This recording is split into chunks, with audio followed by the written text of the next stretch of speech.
रउआ ना खड़ा होई, खड़ा होई ना है। हाँ एक बार रउओ खड़ा होके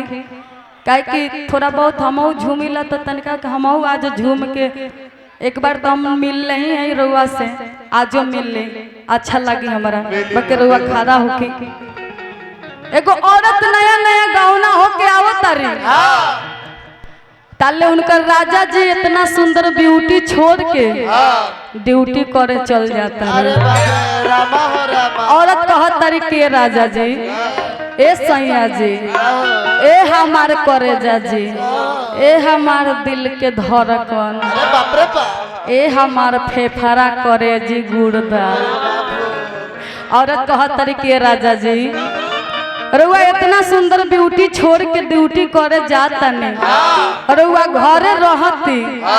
ई बगल में कथी के पेड़ हो पीपर के,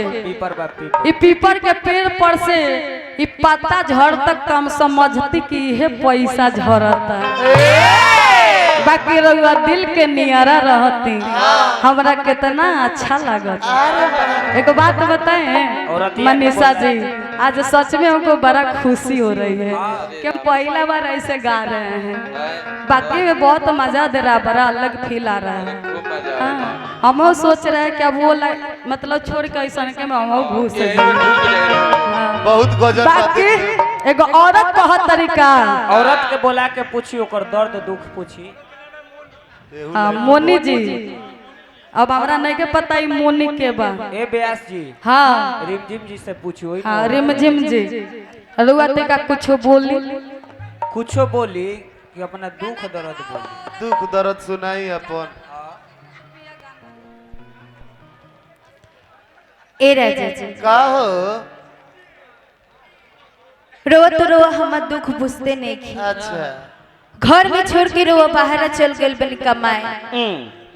आ रुपया पैसा कमा के का होई जब मेहरारू सुख न मिली। अरे बाप रे बाप। ए राजा जी बाप रे बाप। धन दौलत छोड़ी अब रोवा जल्दी से घरे चलाई। अच्छा रोवा आंगना में पत्ता बाहर नो हमार बुझाई कि रोवा रूपिये बाहर तनी मीठ बोला एगो आ जा बाहर आने तो कल को बाहर आ जा बाहर आ जा बाहर आ जा घरे बोला बतारू गौर पे एगो रसरी डाल के रहे नो तो हमार बुझाई कि सोने की सिकरी झमकावत है राजा। तनी मीठ बोला एगो। ए राजा जी का हो कि अब जियन न जाई हमसे। अच्छा कि अब जियन न जाई दिल के कैसे मनाई, दिलवा में तो तू ही बसल बड़ा। अरे बाप रे बाप। तारा के हम कैसे भुलाएं। एक बार रिमझिम जी खातिर ताली बजा दी, इतना सुंदर बोला तारी। काहे के रिमझिम जी सच में बहुत अच्छा बोले। हाँ बाकी औरत कहत तरीका हो तू बैठ जा। औरत के भाव का ए रउआ बैठ जाए खूंटा नियन खड़ा ना रहे कि जाला परदेसवा पिया कि जाला परदेसवा पिया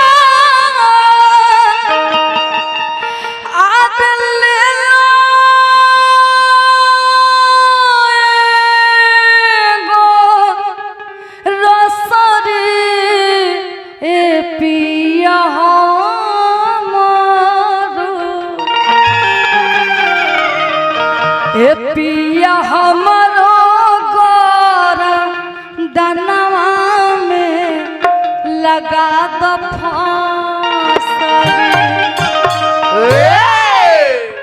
धुन और दू गो कबरिया लेके।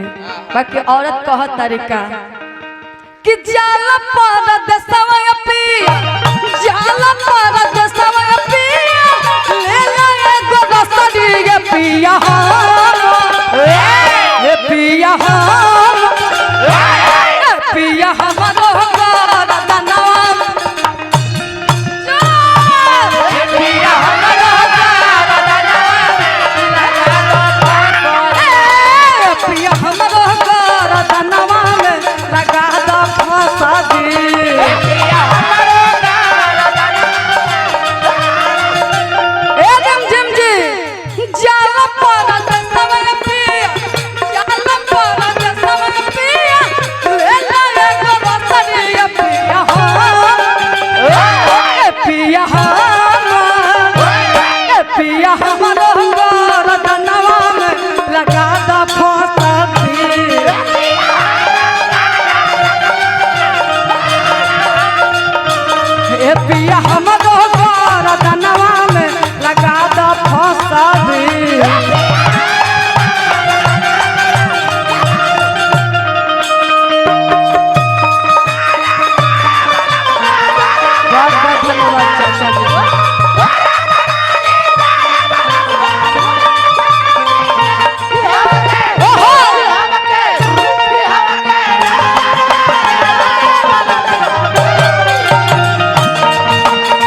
आवता खूबे आ पीछे वाला चाचा का ए काका बड़ा होई से लोग देखता रे बाकी औरत कहत तरीका का कहतारी ए कि डोली से उतरला हमरा 4 दिन न बीतो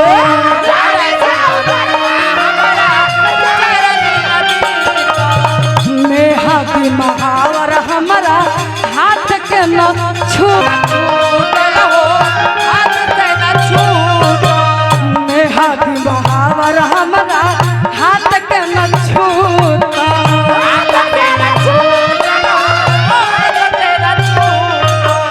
कबहू न सुतनी पिया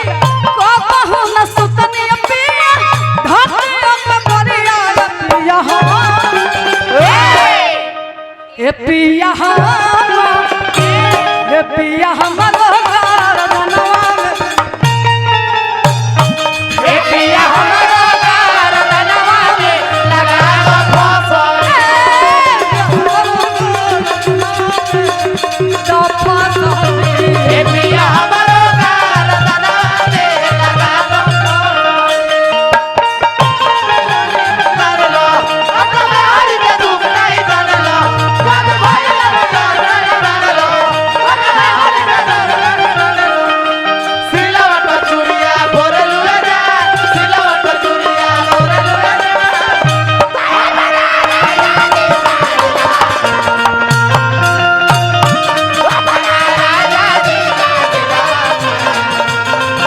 तेरा भाई रे और नहीं जानलो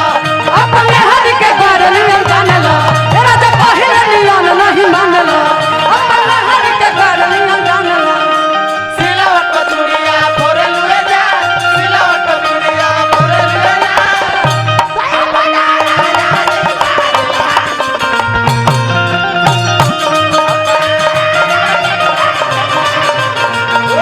ए पिया हमरो गारदनवा में लगा दो पिया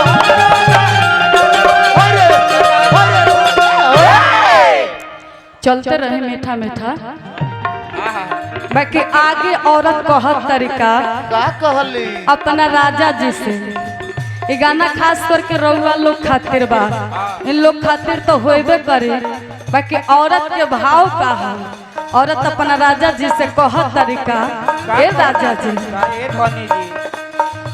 राउर नौकरिया भइल हमरो सौतनिया हमारे सौतनिया हो हमारे सौतनिया तू रहत घर रजऊ हम बनती कनिया हम बानी कनिया हो हम बानी कनिया राउर नौकरिया भइल हमरो सौतनिया हो हमारे सौतनिया तू रहत घर रजऊ हम बनती कनिया हम बानी कनिया हो हम बानी कनिया ए हा कदिले गुजारा पिया कदिले गुजारा पिया बेचिए तो बकरी पिया हो इहे सीख ले बारो हाँ? एगो बिहार के वैभव सूर्यवंशी बारे आज उनकर फैन लाखों न करोड़ न पूरा विश्व जानत है ओइसन बनल सीख ई का इशारा हो हाँ? औरत कहत तरीका कि राउर नौकरिया भागिल हमरो सौतनिया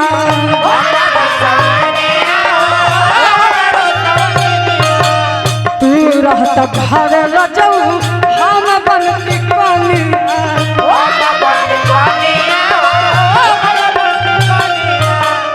ये चंदेश्वर चाचा जी के तरफ से मुखिया जी के तरफ से इतना सारा प्यार आशीर्वाद पुरस्कार हो बहुत बहुत धन्यवाद जय माता दी हर हर महादेव बाकी कहे के बाका हे राउर नौकरिया भागिल हमरो सौतनिया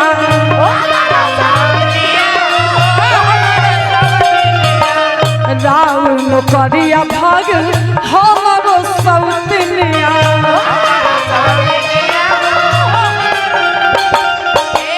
तू रहत त घर रजऊ हम बनती कनिया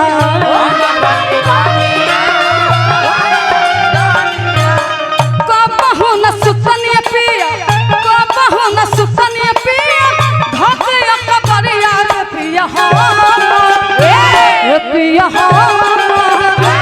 ए पिया हमरो घर बनवा ए पिया हमरो घर बनवा ले लगा दो फसारी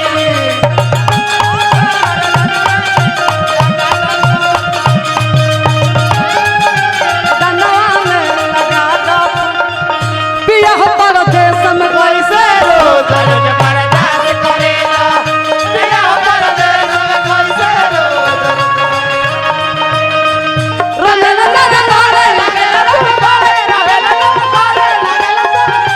कहियो बात सुनेला पिया परदेश में कैसे रोज बर्दाश्त करेला पिया परदेश में कैसे रोज रोज बर्दाश्त ए पिया हमरो घर बनवा ले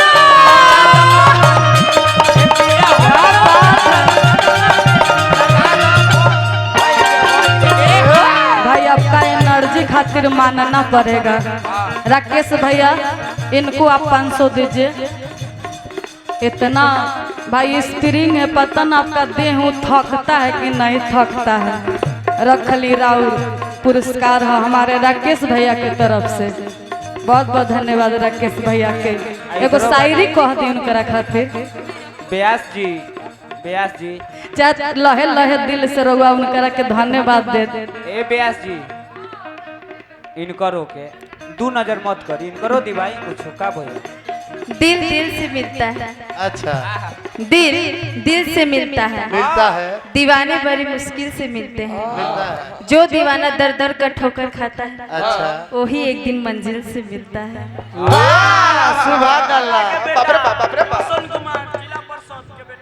शिवा चंदेश्वर राज के बेटा जिला पार्षद रोशन जी के तरफ से बहुत बहुत धन्यवाद जुगनू जी रउआ इनकरा के पुरस्कार दी 500 हाँ एही में रउआ जुगनू ना जुगनू है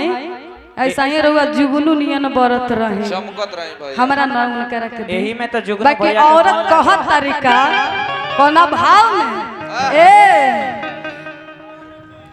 अंजलि जी हाँ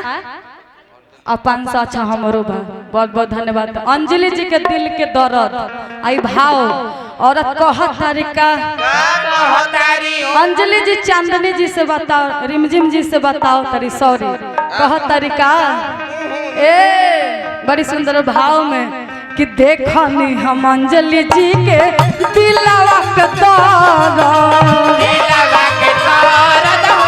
दिलवा के दर्द 4 दिन से छोड़ल बाद एक और मारा एक और मारद हो एक और मारद अंजनी के देखनी हम दिलवा के दर्द 4 दिन से छोड़ल बाद एक और मारा और मरद हम ना उ लोग कहत रहे बाकी का कोदिले गुजारा या पिया कोदिले गुजारा या पिया बेची एगो बकरी या पिया हमारे ए पिया हमारे ए पिया